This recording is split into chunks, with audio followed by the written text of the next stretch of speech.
How's it going, everybody? Fernando, the Lone Star Halo. Todd, the Foxy Man. We are here to talk about where we are right now in the Halo sphere in terms of spring training. The good, the bad, the ugly, and everything in between. Hit the track. You're watching the Halos in the Infield Network, proudly sponsored by 714 Tickets. At 714 Tickets, the price you see is the price you pay, no hidden fees. Plus, enjoy an additional 10% off with the code HITI at checkout. Visit them at 2424 East Catella Avenue in Anaheim or online at 714tickets.com. Now, a toast to our friends over at Noble Ale Works. Stop by their tap room at 1621 South Sinclair Street, Suite B in Anaheim. You can also visit them online at noblealeworks.com. Enjoy exclusive drink discounts when you mention HITI when ordering. Plus, if you're heading to the game afterward, park for free at Noble. And finally, our friends over at the OC Dugout, your go-to spot for the best in sports memorabilia. From autographed gear to rare collectibles to exclusive in-person autograph signings, they've got it all. Visit them at 1928 East Center Street in Anaheim or shop online at theocdugout.com. Tell them Halos in the Infield sent you.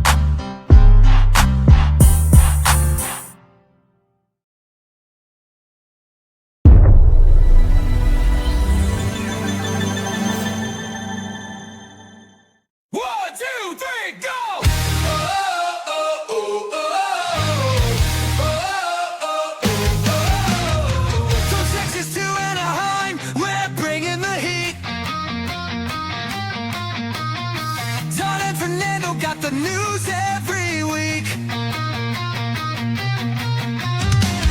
Walk-offs, strikeouts, who's making a name? Who's in the clutch and who's taking the blame? Lone Star Halo, talking baseball, here we go. Big hats, bad calls, who's gonna rise and who's gonna fall?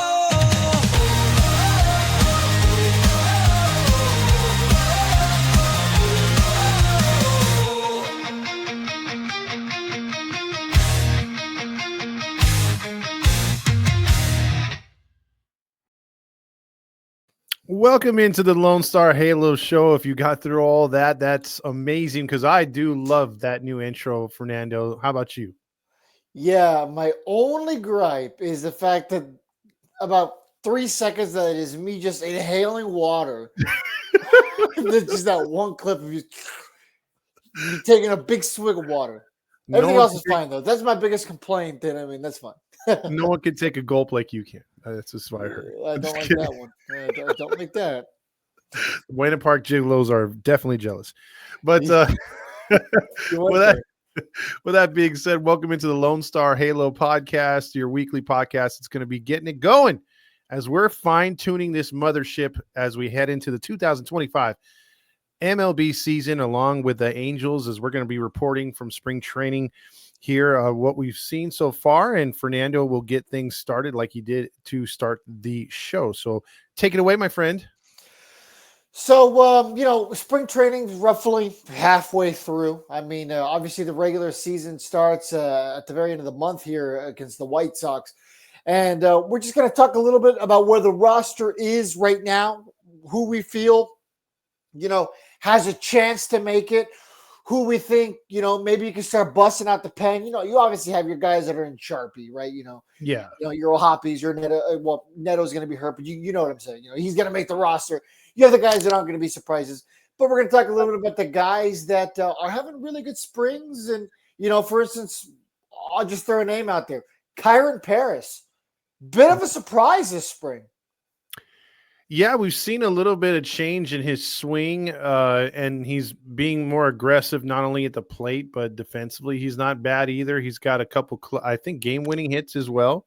Yeah, he's been clutch.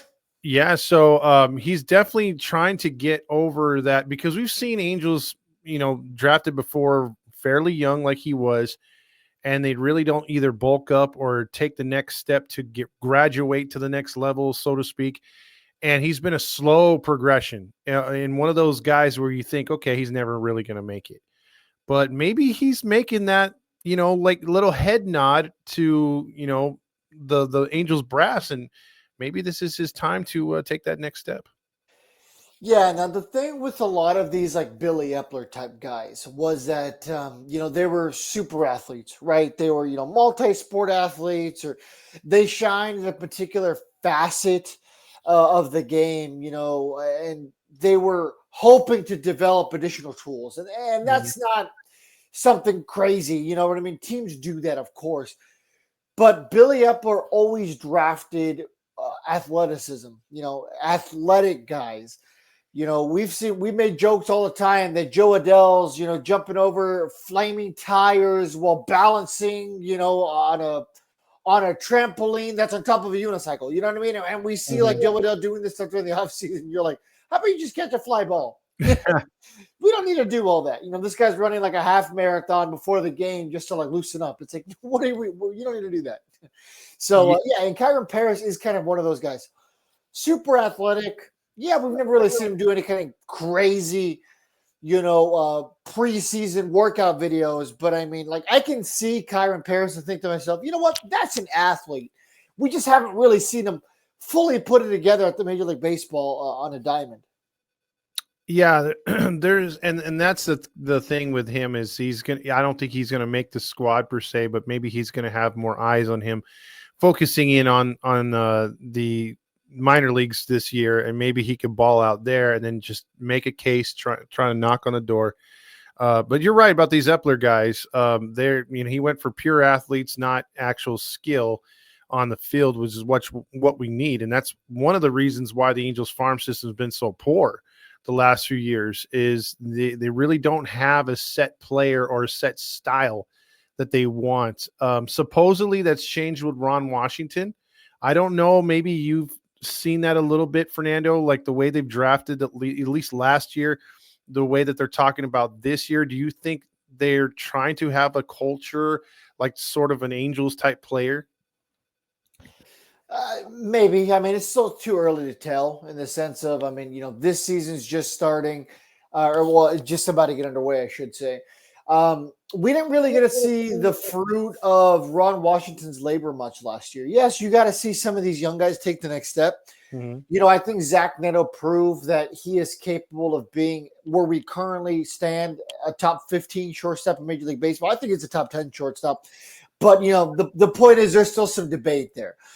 He's not top 5 yet. I could easily see an avenue where Zach Neto makes it to that level. But once again, he has to get to that level, and he took a step in the right direction. Nolan Shanuel proved that he can be an everyday first baseman. Excuse me. I'm not crazy about his defensive skills yet. But once again, we're talking about a guy who is young that proved that he has the stick and definitely the patience, patience to make it at that level successfully. So Ron Washington is definitely making his presence in Anaheim known. But I think after this year, we're going to know what's going to happen to Ron Washington long term. He's in a 2-year contract. And what if he was strictly a stopgap? What if Ron Washington said ahead of time, hey, I'll do 2, maybe 3 years, but I'm done after that? Or, maybe he wants to stick around. I mean, some people want to die in their profession. Look at this player. That guy's going to die in a wrestling ring. Yeah, I mean, there's definitely lifers like we saw with the Brewers announcer this year too. I mean, he'd been there since day one, and he passed away. Why is his name escaping me? Bob Bob Uecker. Uecker. Yeah, Euchre. But you know, there's been some rumblings about. I know it's been brought up in the news or whatever. The Torrey Hunter wants to throw his hat eventually in as a manager in Major League Baseball. I know Eric Chavez. He wanted to do that with the Angels and actually was working behind the scenes here before he got his job. And he was also the AAA manager, if memory serves correctly. Correct, and I think he made it to the Mets staff this year or something like that. I think he's with the Mets. Yeah, I wanted him to get that managing job for the Angels in 2019, actually, because he looked good. Yeah, I mean, sometimes you have to give some of these guys that, had decent careers a chance to manage. I mean, we've seen it before with Rocco Baldelli. The Twins manager is escaping me right now, but that's a guy that wasn't out of the league not too long ago. There's several managers that have made. Stephen Vogt Yeah, with Stephen Vogt. Ohio. Obviously, I mean, Mike Scioscia is a giant example. Yeah, When he yeah, started here, I mean, he was what, a backup catcher his entire career, really. yeah. And in my opinion, I think Mike Scioscia turned out to be one of the greatest managers in baseball history. One of, I mean, just don't get me wrong. I'm not saying he's like top 10, top 15, but he was a great manager during his time here. Yeah, I think, oh man, if you ever want to say did analytics kill the manager with him, yeah, I think he'd still be managing if baseball was relatively close to the era that he was in. I think that hurt him. We've talked about that before. Yeah, but he also hurt himself by not listening to any analytics. I mean, you've heard, Heath Bell on our show mentioned that Bruce Bochy even uses analytics. And I mean, Bruce Bochy is about as old school as it gets. But, you can use analytics like Bochy does.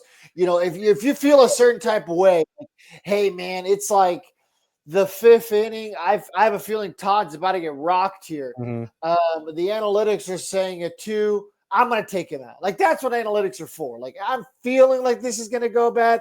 The analytics are saying it's going to go bad. You know what? Let's trust it this time. If I'm feeling it and that's what it's saying. Yeah, I mean, if this organization was like that and did a healthy 50-50 like that, because you can present me the numbers all you want, but in the end, the manager's got to make that gut move.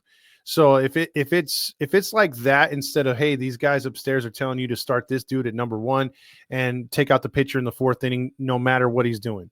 It's like, that's not good baseball. You have to have a good, healthy 50-50. And you're right. Mike Scioscia was the last manager that I know of too that was calling literally every pitch. It was not the catcher's responsibility to call a pitch. Yeah, and I don't like that either. I think the catcher should be able to call the game because, I mean, they prepare for that.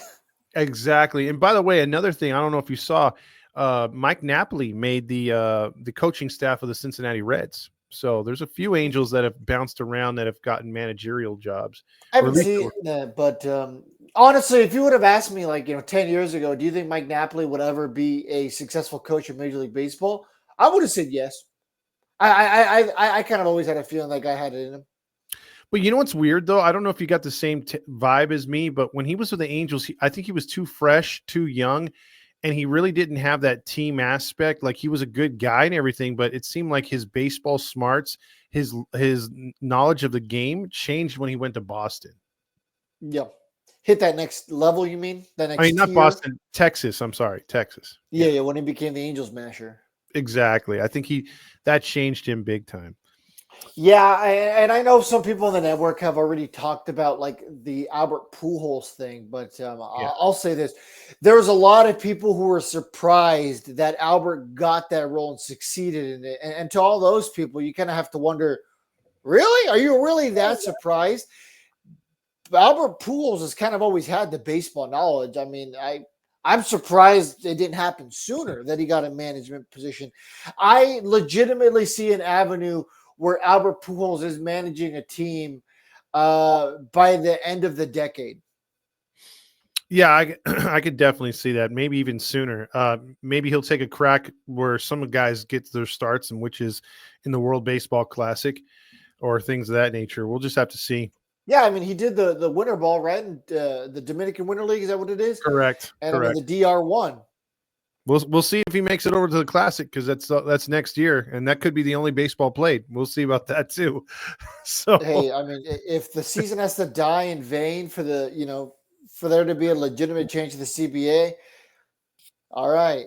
Yeah, it's for the betterment of the game. If it does change for the good, there's more good that come out of it, and I'm sure we'll have plenty of time to talk about that. Oh yeah, we will. But hey, I mean, and that's another thing. In a world where baseball is going to delay 3 or 4 months, the World Baseball Classic could be a lot of fun because then people will play, and Absolutely, I mean, that would be fun. I think the U.S. would have a legitimate chance of winning if that's the case. But in that capacity, almost any country would. You know what I mean? That would qualify because there's talent all over the world in baseball right now. The best of the best, and Absolutely. I'm sure you'd see Ohtani no matter what the contract says. Who? That guy. Who? That guy. I know most Angels fans aren't knowledgeable about that guy. So, Yeah, never heard of her. Speaking of, what have we heard about through spring training for our Halos, our beloved Halos? Well, I want to pick your brain real quick on Christian Moore. Okay. So before we even dive into the numbers so far in his spring, like when I say Christian Moore, what are you thinking right now? What's your, like, if you had to cut him, like send him back to the minors, or really consider giving him a look here these last like 2-ish weeks? Are you going to keep looking at him, or are you already mentally like, you know what, let's let him cook a little longer? I'm mentally wanting him to cook. I mean, despite what Renifo's done, because he hasn't been on the field much, any the Neto situation, I still feel confident enough that whoever they bring up right now with any kind of major league experience should probably get that nod. I think you make this kid earn it, and not in a bad way. You make him say, okay, they sent me down for a reason. I got to ball out down there, and I'll show them. Take it as a slap in the face, a bruised ego, but take it to your advantage and take it to the next level and show them they made the wrong decision so that when you come up, you ball out up here. So, because he's definitely the type, Fernando, that we talked about players that they've brought up and sat down for no reason. They're tearing it up in the minors. They bring him up here just to sit him. I don't think you can do that with Moore. When Moore's given the green light, Moore's given whatever position you want to give him. Dude, I just saw Christian Moore's birthday, 10/21/2002. This guy wasn't even alive when the Angels won the World Series, right? Yeah, because it didn't go that far into October. He was in a glimmer in his father's eye. Yeah, he was pretty dang close to popping at that point, I think. God, what was the date the Angels actually won the World Series? Anyone know that? Wait. You said he was born in what, October? Yeah, October 21st, 2002. What was the date of the World Series in 2002? Like the Game 7. It would have to be around that time, wouldn't it? Yeah, I mean, I don't remember the date. Let me see. I'll look that up. My Sports Illustrated was November 4th, 2002. Okay, so he was days old when the Angels won the World Series. So I'm marinating on that. And while he's looking that up. Wait. You said what was the date? October 21st? Yes. He was 6 days old. It was October 27th. hey, he was there. He was more than a glimmer in his father's eye. He popped out. Yeah, there you go. Yeah, man. This man was crying. He wasn't even a week old, and he was already an Angel. Yeah. I was ready to make Hideo Catilla. He was a champion at 6 days old. Exactly. A better baseball player than Roger ever would be. So through 23 at bats, he's batting .261. He's yet to hit his first home run, but he did get one off of Trevor Bauer, so that counts to me. 2 RBIs, no stolen bases, OPS is 694. Now his defense has also been pretty decent. He's provided some clutch opportunities too. He's extended the game twice now for Kyron Paris to have an opportunity at the end of the game, and I like that out of Christian Moore. Yeah. For anyone who's didn't see why I just waved, Randy came on a wave. So only we can see him. So yeah, exactly. Yeah, just call him John Cena. There you go. Yeah, but he didn't kick any one of the gonads this time. So, yeah, that's Christian Moore's spring thus far. I like what we've seen out of him. I don't think the kid's ready just yet. Can he be very soon? Yes. But once again, this is a good problem to have. If you are a well-run organization, these are the decisions you should be making. Not, everyone and their mom's hurt, including the peanut vendor. So I guess we got to bring him up. There's no choice. That's not a good position to be in.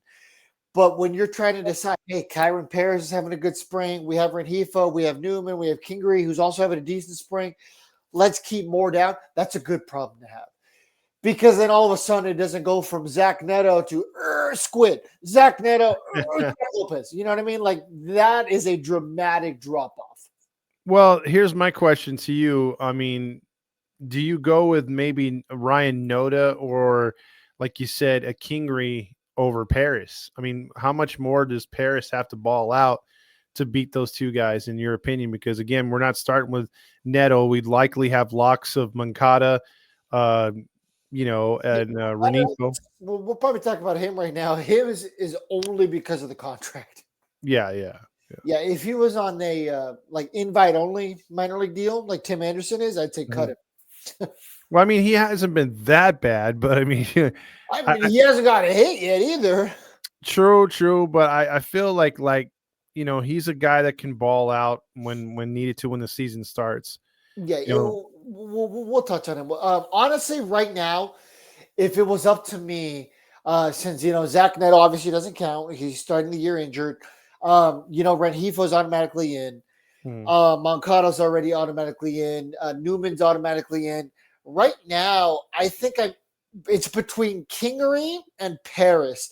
Now, the thing I like about Paris is he has speed in his game, but he only plays two defensive positions right now? Is it just short and second? Yeah, Even short. then, he's really a shortstop, I think. Through 14 at bats, he's got 4 runs. He's got 4 runs, 4 RBIs driven in, 5 hits, a home run, a stolen base already. He's batting .357, but the impressive thing there, he's got an on-base percentage of 400. Now, for Kyron Paris, that's been pretty rare because this is a guy that, as a major leaguer, has an on-base percentage of 214. So that's showing you he's had a better approach at the plate. And that's something that you really, really have to work on at the major league level because a lot of the time these guys get happy feet. They get swing happy. Mm-hmm. And you're going to need some stability up there. I think if Paris has got this, speed, and we don't need a power bat from him, he's that prototypical player that me and you've been talking about. We talked about on our last show, where a slap the ball hitter would be nice, and maybe he fits that role. We'll see, because I doubt that these are the only infielders we're going to use all season. Outside of Neto's return, there's going to be some sort of injury, some sort of trade.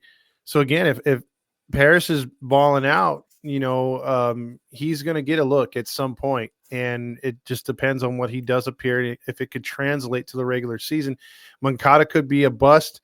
We don't know. So we'll see what happens. And the guy's 23. Yeah, I'm just interested to see, if he could take that next level, because it would be nice, because no matter what you tell him to swing for the fence, he's not going to have that swing for the fence type swing. He's going to be going for hits, slapping the ball, trying to hit choppers and beating them out. And defensively, he's a little iffy, but with Ron Washington's teachings, I'm sure he's going to improve. Yeah. Now, if we're at the Freeway Series at the end of the spring training, and he is batting, I would say anything in the threes, and his on-base percentage is anything over 375, honestly, I'm putting him on the roster. He's 23 years old. This is the age where you have to figure out what you have in him. And, if we're 1-2 months in, and he's just still struggling, but he had a great spring, that's when it's really time to have that conversation if you give him the old grill master. And for anyone who's new, that's designated for assignment. So are they gonna go and break camp with 5 infielders in your opinion? Because I wouldn't. Let's see, it'd be Moncada, Renhefo, Shanuel, Paris. Yeah. Newman. There's your 5 right there, unless you count you have to count Cavadas and Kingery, maybe. I mean, we're not going in there with 7, I'll tell you that much. But you have in theory about 5 spots available there. Renhefo obviously counts as a Swiss Army knife, so you can probably even drop him off of that, because he can even play the outfield if you need him to play a corner spot. We don't want him out there, but he can play it. Well, he's one of those guys. My thing is, I would bring Kingery in because I know defensively he's better than Paris. If Paris had a better glove, there's no doubt I'd go with Paris. I would think there's more upside with him, more opportunity for him, but if you're asking him to start maybe once a week and play a little bit off the bench and a little defense, I'm good with that. I would trust that more than Kingery if Paris had that glove. Yeah, Kingery right now through 21 at bats. He's batting 190, no home runs, one RBI, no stolen bases, and his OPS is 530. So, I mean, the OPS isn't anything to write home about at all. Mhm. And obviously, the batting average, yes, it's old school, but anytime you're batting 190, I'm not very impressed. His advantage is the fact that I don't know how many options he have. I have to take a look at that. But I think he still has some, which is why the Angels were interested in his services from Philadelphia. But yeah, right now I'm not super impressed. He's versatile, so that's kind of a plus. But in a world where I'm picking between Paris, who is one of our guys, was Mhm. drafted here, I'd rather give him the opportunity than a failed project with the Phillies. And people are going to be like, "Whoa, it worked out for Mickey Moniak." It's like, I mean, did it?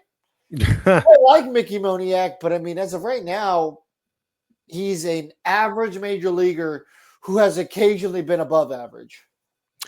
Now, here's one other thing, and this is no slight on the catching position, but first off, if the Angels lose either Darno or God forbid they lose our boy, as catcher, um, Ohapi, we're in some serious trouble because Hey, we Chucky got Chucky Robinson. Chucky Robinson has a career average of 132, and he's wearing Statue Stassi's 33. That's not a good sign. Hey, I mean, if it makes you feel any better, we're paying him a lot less to do a lot more than Anthony Rendon probably this year. Well, true. I mean, we could have had Cuero right there at that spot, Yeah, knocking on the let's not door. talk about it. I know. I hate bringing up old wounds, but man, that one still sticks, man. Well, hey, for whatever it's worth, as of right now, it's not like we would have had much in Kai Bush either. No disrespect to Kai Bush, Nike Sky, great family, but he's having Tommy John surgery, so that kind of helps a little bit. You know what I mean? Because we were all pretty pissed off about that when it happened, but Well, especially when I know like a lot of Angel fans were like, yeah, but he debuted to like an 8 ERA last year, but it's like he debuted. That yeah. could have been him debuting with us, but maybe he still thought he was an Angel because he got his customary, Tommy John. Yeah, that's fair. That's fair. He's joined the club. One of us. One of us. For whatever it's worth, Edgar Cuero is currently batting 300 in spring training with the White Sox. So, Figures. He's going to be a starter on that team at some point, you would yeah, think. guy's only 21. So, Yeah, yeah. One guy I wanted to bring up outside of Kyle Hendricks, because he's yeah, on who's the having a great upside. spring, by the way. Yeah, I know you wanted to highlight him. I'm going to go the opposite way. Kana Dana, and KD. some people are Dana. Yeah, some people are upset because he's got like a 15 ERA right now. But they got to understand what they got in him. Like again, most franchises are not pushing these guys to start or even in spring. They'll use them in a late inning situation when all the mop ups and double A guys, single A guys are in there.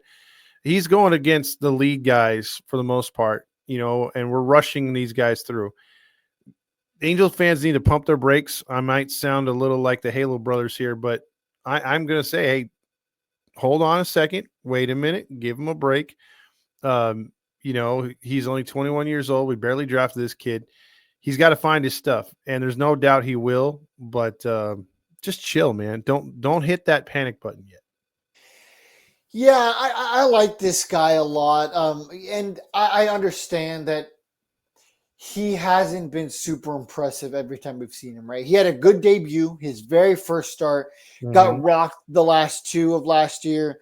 I was there at that last one in Texas, and all the people were like, "Why are you here by yourself?" And I was like, "Oh, I brought my girlfriend yesterday, but I wanted to come to the game by myself. I'm excited to see this guy, man. He's going to be real good." And he just got lit up like a firecracker, and everybody was just staring at me like, "Oh, real good, huh?" Yeah. But Caden Dana is what, 21 years old. Mhm. And this is his first real legitimate chance at making a Major League Baseball roster out of spring training. Was it far-fetched? Absolutely. But the point is, he was given the opportunity, all right? In 3 games, like you said, he's got a 15.88 ERA. 5.2 innings pitched. Certainly not the most impressive right now. But what are we going to do? Just cut the guy? You know what I mean? A lot of people are super frustrated already. I've already seen a couple of people be like, I don't think this guy's going to be as good as we think he's going to be. The guy's 21 years old. Okay. Pump the brakes. Now, if the guy's 24 years old and he's still like this, okay, I get it. But he was drafted out of high school. That's true. That's so I think a lot of people, kind of did the same thing with Adele, and then they forget that he came out of high school too. Yeah, So exactly. You have to adjust your expectations accordingly. A guy like Nolan Chanuel and Christian Moore, they were in college a lot longer. That's why Perry likes drafting these guys, right? They had almost the full amount of time. I'd have to look at their numbers. I don't know if they were already seniors, but I mean, I know they were already like 21, 22 when they were drafted.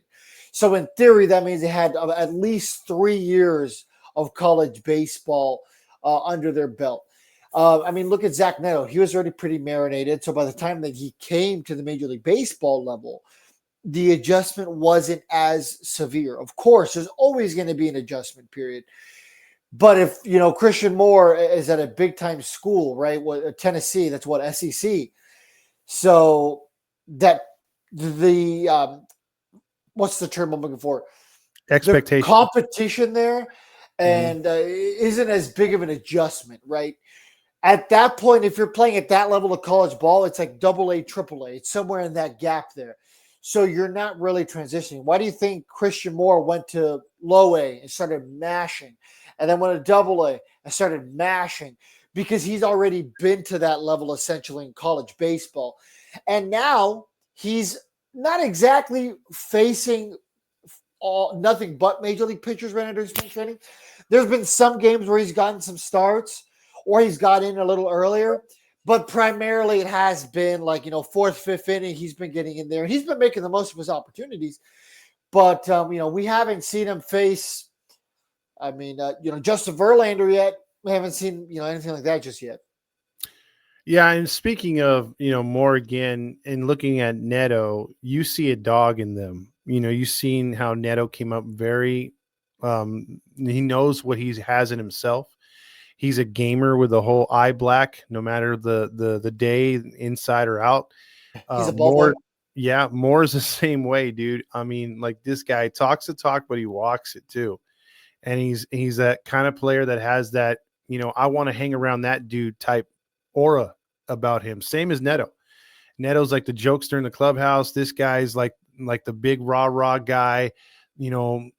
It's good to have these type of players and young on the Angels. So I'm looking forward to that moving forward. Hopefully when Neto gets healthy and when Moore makes the break on the major league roster. Now, is there any other player that you've seen? I got one more, but any other player that's up or down for you or both?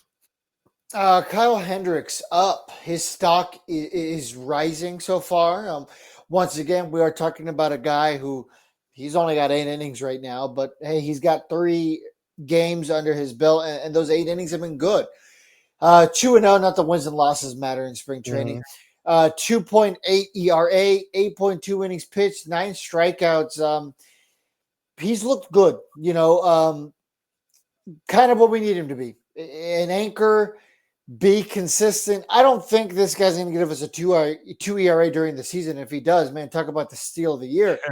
$2.5 million. But, this is a guy that if he's anywhere in the 3.75 ERA range and he's at about 180 innings at the end of the year, I'm going to be happy with that. Honestly, I'm giving that an A+ signing if that's the case. You know what I mean? Yeah, I mean, I like that big time.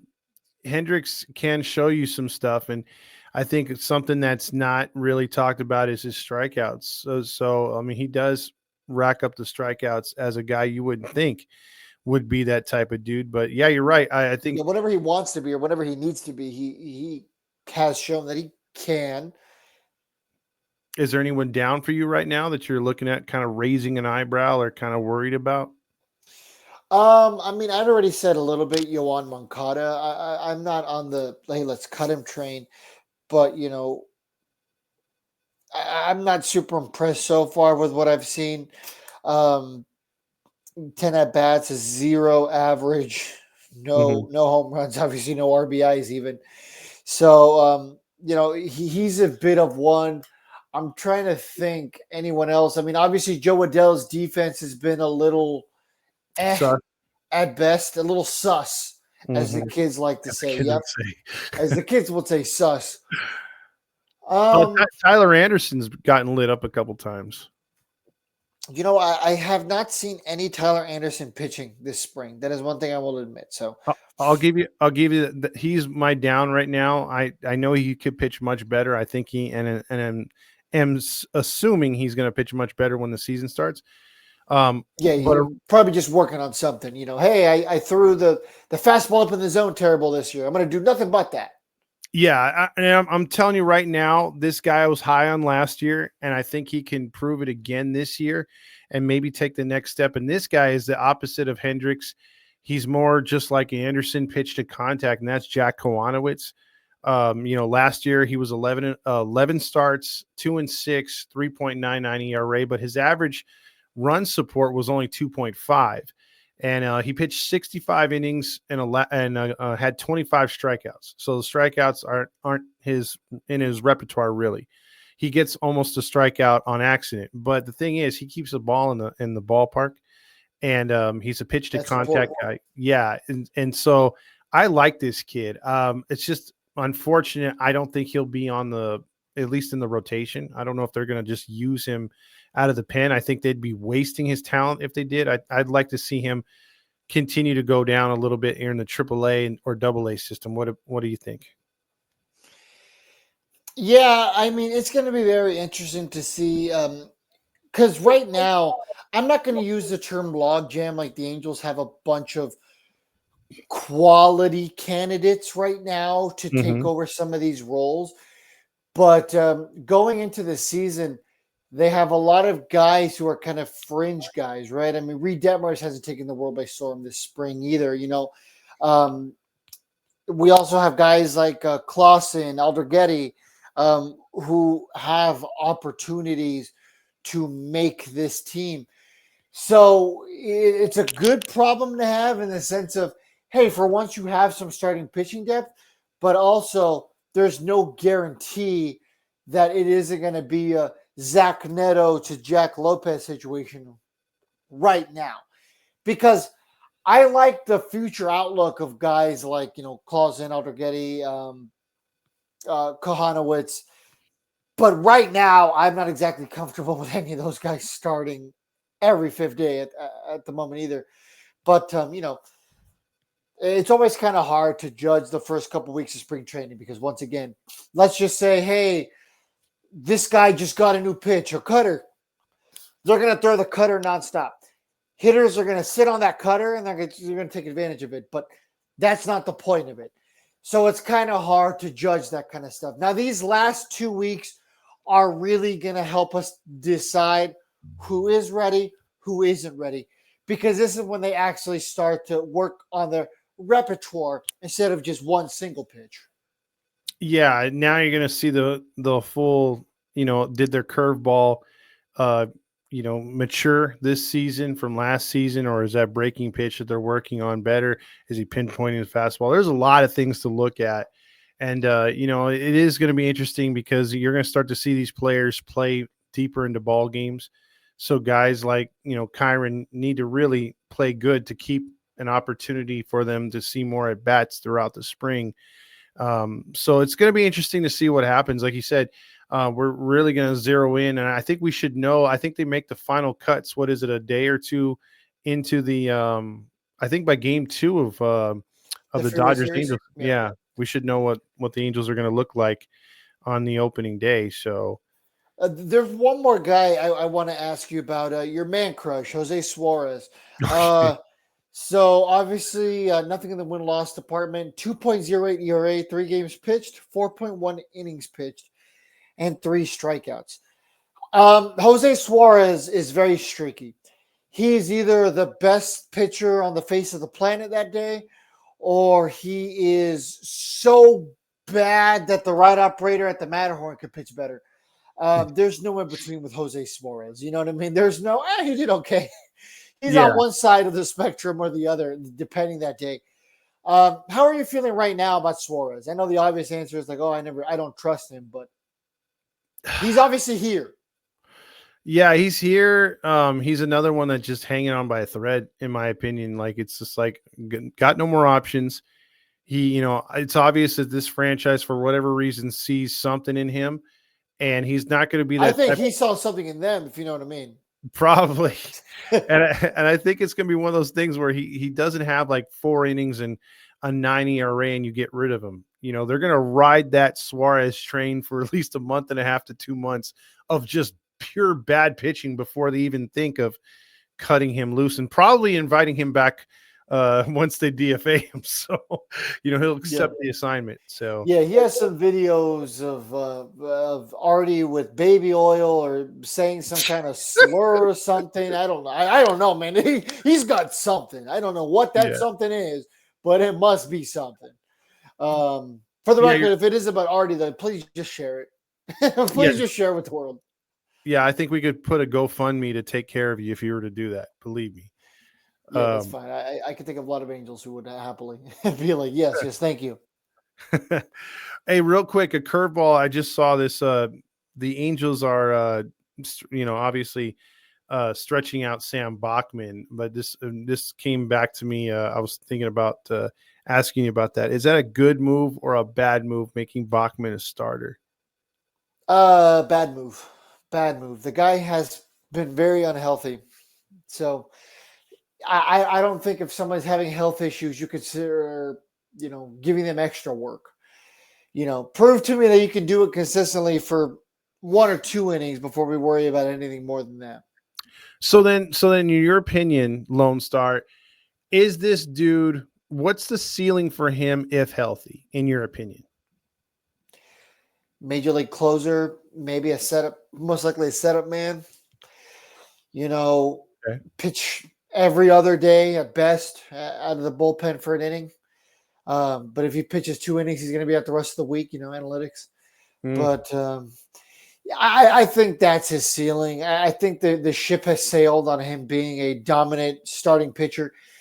And when he was drafted in 2020, it was well noted that, hey, if they want to get him up to the bigs quickly, this guy could probably pitch tomorrow if he was a closer. And then we got Ben Joyce, and obviously he kind of became the face of closing. Because if memory serves correctly, when Sam Bachman was drafted, there was a lot of hype about, well, he can also throw near triple digits. Yeah, It was never 105, but that was also part of it. Like, hey, he can throw 100.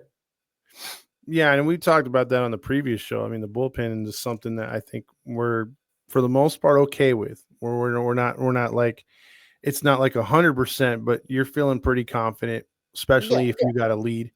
But yeah, I mean, I agree with you, man. I mean, there was a time when this guy should have been a 6-inning starter, but arm trouble, other issues, and it's like, man, it sucks because this guy has not even pitched a full season. We've seen very, very few flashes, and you just figure, man, I'd love to see at least what he could do in a full season.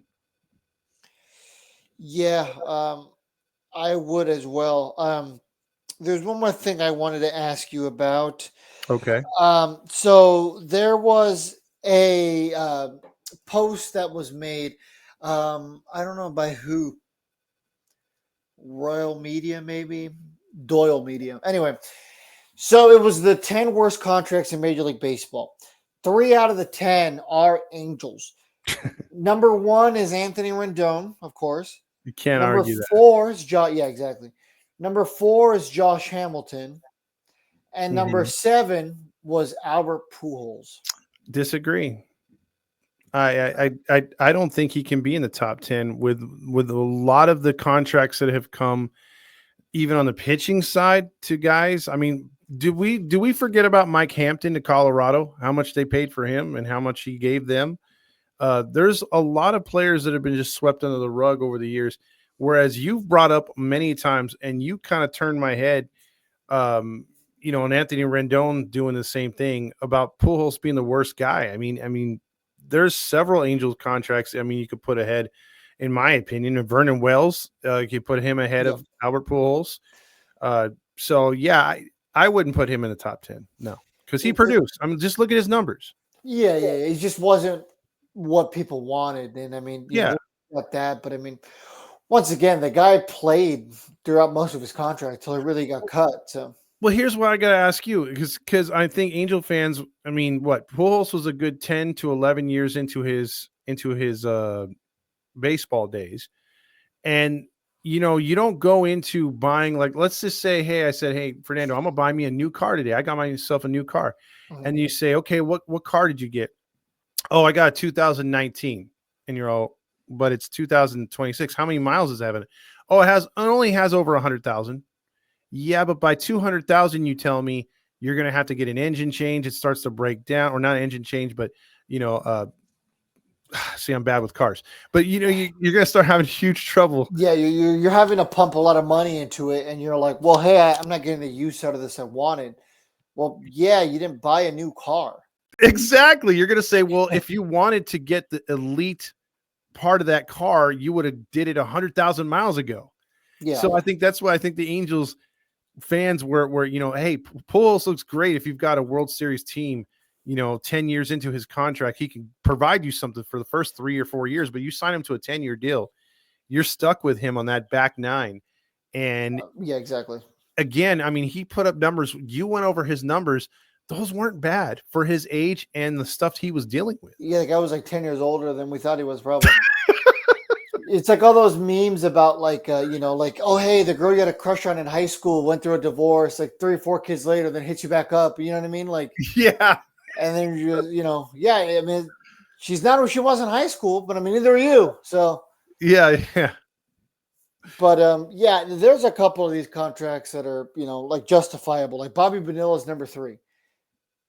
And honestly, looking at some of these other contracts, his isn't that bad. 5 years, $29 million. I mean, in terms of price, it's not that bad. But I mean, it's kind of what started all these bad contracts. I mean, Chris Davis is listed as number 2. That makes sense to me. I was terrible with the Orioles. I was going to say that last contract, at least. Yeah, I was going to say, where's Chris Davis on there? Because outside of Rendon, if Rendon, the player, did not exist past Washington, I'd say Chris Davis would be number 1. Don't you think?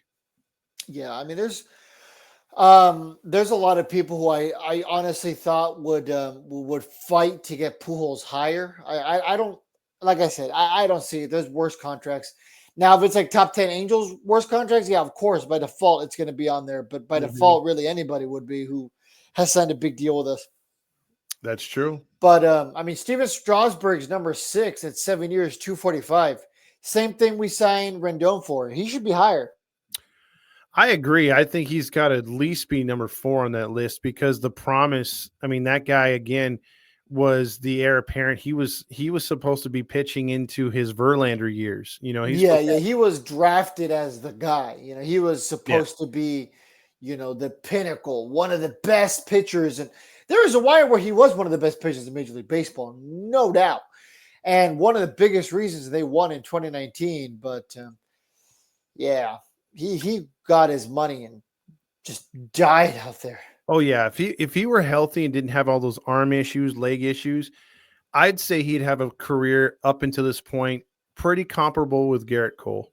But but if Marsha didn't have her injury, she'd have a career comparable to LeBron James, maybe Michael Jordan, LeVar Ball. Yeah, more like LeVar Ball. Lisa Leslie. I mean, hey.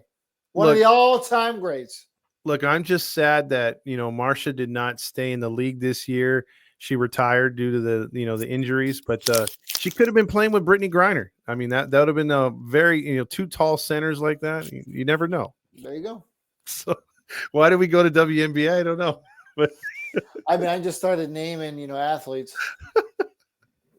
And Marsha does exist in the Halos in the Infield sphere, so. Well, real quick, deeper voice, Brittany Griner or Marsha? I don't know. Marsha's voice is kind of soothing, like Vince Scully, though. I don't know about that, man. Yeah, that And laugh gets me here every comes the time. pitch. Oh, hey, pal. 2-2. 2-2 count. Kind of like Patrick Warburton or whatever. I kind of shiver every time she tells me, yeah, Oh, we way don't to need to go, hear pal. about your goosebumps. Yeah, that's a crazy lady. Um, well, anything else, my man? No. That's a wrap on another good show. Got to make sure to check out the sponsors, folks. Absolutely. Underdog Sportsbook will have that link up there on how you can enter, and they will match your first winnings up to $1,000. So that's pretty cool. So if you put down like a $50 bet and you win 250 on a player, because you can pick individual players, what they're going to do, stats and whatnot, or you could just straight up do it old school, pick a team to win over the other, take the points. If you bet 50 and you win 250, well, guess what? You get another 250 on your first bet. So that's pretty cool. Just by using our HITI, I think it is, or it's no, it's Halo. It's Halo in the promotional thing right there. So yeah, in 714 ticket, we're gonna have the same things this year. Get your discount there by mentioning HITI in the promotion code. Noble, get your drink special. And OC Dugout, you give them a mention, they just might hook it up with something. It's more of like a they help us out and we help them out in that way. Supporting local business, right, Fernando? Absolutely. Support all the local businesses that you can. And if you have a business you want us to partner with, send them our way. We'll see. We'll always Yeah, think about it.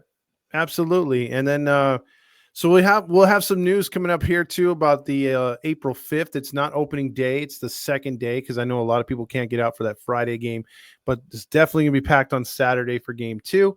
We'll be over at Noble doing a pretty cool event, and we'll give all the details exactly what's going on, what we're going to be giving away, and so on and so on.